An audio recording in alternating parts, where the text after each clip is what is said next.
Di video kali ini, Bapak akan berbagi materi kepada kalian semuanya seputar materi tentang peran pelaku ekonomi dalam kegiatan ekonomi. Sebelum menonton videonya, pastikan Anda sudah menekan tombol like dan subscribe.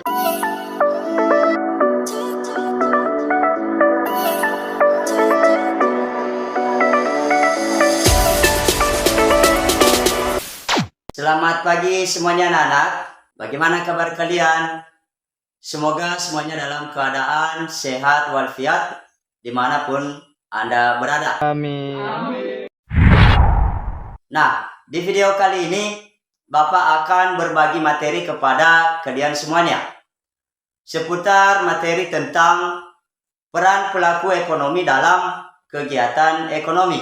Tentunya materi ini sangat penting untuk kalian pelajari, sebab dengan mengetahui materi ini, maka setidaknya kalian bisa mampu menjelaskan pengertian produksi, tujuan kegiatan produksi, serta mampu menganalisis faktor-faktor produksi dalam kegiatan ekonomi.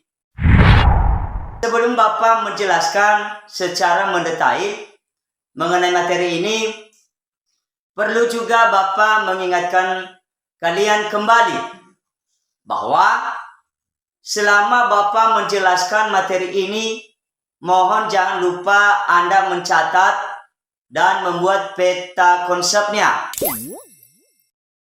Apabila sudah, mari kita melanjutkannya. Oke. Hal yang perlu kita jelaskan untuk pertama kalinya di dalam video kali ini adalah mengenai kegiatan ekonomi atau produksi. Maka dalam hal ini perlu kita ketahui apa sebenarnya pengertian dari produksi itu sendiri. Kemudian tujuan produksi, faktor-faktor produksi, proses produksi, dan yang terakhir adalah fungsi produksi atau persamaan produksi. Semuanya ini akan kita bahas tuntas di video ini. Yang pertama, pengertian produksi. Jadi, produksi adalah setiap usaha manusia untuk menciptakan atau menambah guna suatu barang atau benda untuk memenuhi kebutuhan manusia. Misalnya menanam padi, menggiling padi, mengangkut beras, memperdagangkan, dan menjual makanan. Nah, kegiatan seperti itu disebut kegiatan produksi. Yang kedua, tujuan produksi. Tujuan produksi adalah menghasilkan barang untuk mendapatkan laba atau keuntungan. Tujuan tersebut tercapai jika barang atau jasa yang diproduksi sesuai dengan kebutuhan masyarakat. Oleh karena itu, sasaran kegiatan produksi adalah pelayanan kebutuhan masyarakat untuk memenuhi kebutuhan hidup masyarakat. Oleh karena itu, tujuan produksi itu antara lain sebagai berikut.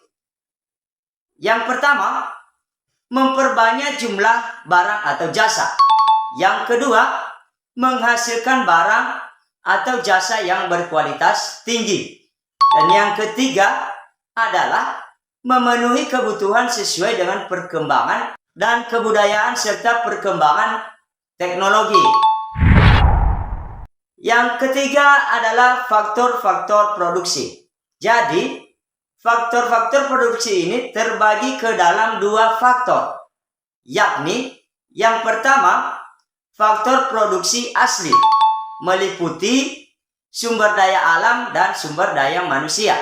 Dan yang kedua adalah faktor produksi turunan, meliputi modal dan kewirausahaan.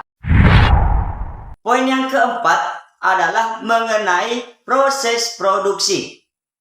Jadi, proses produksi itu adalah suatu kegiatan yang dilakukan melalui tahapan-tahapan tertentu untuk menghasilkan atau menambah manfaat barang atau jasa. Atau bisa kita simpulkan bahwa proses produksi ini merupakan urutan pengolahan dari bahan mentah sampai barang jadi.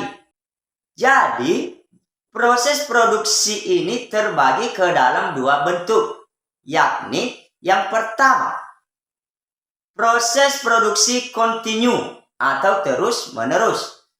Dan yang kedua, proses produksi intermittent atau berselingan. Materi yang berikutnya adalah mengenai fungsi produksi atau persamaan produksi. Tentunya muncul pertanyaan di benak kita.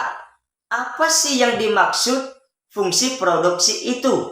Jadi, dalam kegiatan produksi menyangkut dua persoalan yang mempunyai hubungan fungsional atau saling mempengaruhi, yaitu yang pertama, berapa output yang harus diproduksikan dan berapa faktor-faktor produksi input yang akan dipergunakan. Dari persamaan tersebut dapat dikatakan bahwa output merupakan fungsi dari input, yang artinya setiap barang yang dihasilkan merupakan akibat dari input yang dimasukkan.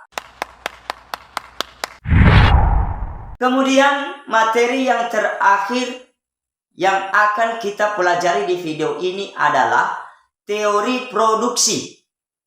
Teori produksi ini terbagi ke dalam dua jenis, yakni yang pertama, pembagian produksi. Produksi dapat digolongkan dalam 5 bidang, yaitu sebagai berikut. Yang pertama adalah bidang ekstraktif. Bidang ekstraktif artinya setiap usaha untuk mengambil hasil alam secara langsung. Contoh produksi bidang ekstraktif ini antara lain pertambangan, perikanan laut, berburu, dan penebang hutan. Yang kedua adalah bidang agraris. Artinya setiap usaha mengerjakan atau mengolah alam agar diperoleh hasil dari tumbuhan dan hewan. Contoh produksi bidang agraris ini antara lain pertanian, perkebunan, perikanan darat, dan peternakan. Berikutnya nomor 3, bidang industri. Artinya setiap usaha mengolah dari bahan mentah sampai menjadi barang jadi. Contoh produksi bidang industri ini antara lain yang pertama perakitan, pertekstilan, ukir-ukiran, dan kerajinan. Keempat, bidang perdagangan. Dan yang terakhir, bidang jasa. Artinya setiap usaha memberikan pelayanan kepada masyarakat dengan tujuan memperoleh keuntungan. Contoh produksi bidang jasa ini antara lain yang pertama perbankan, kedua asuransi, ketiga pengangkutan, 4 jasa, dan hukum. Nah, sekarang tahap produksi. Lapangan produksi dapat digolongkan menjadi 3 sektor produksi atau 3 tahapan produksi. Yang pertama, sektor produksi primer, meliputi bidang ekstraktif dan bidang agraris. Yang kedua, sektor produksi sekunder, meliputi bidang industri dan bidang perdagangan. Dan yang ketiga adalah sektor produksi tersier, meliputi bidang jasa atau pelayanan. Nah, itulah materi yang bisa Bapak paparkan pada kalian di video ini.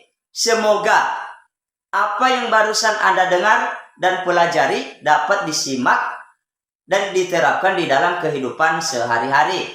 Oke. Demikian saja pertemuan kita kali ini. Kembali Bapak menyapa kalian semuanya. Selamat pagi.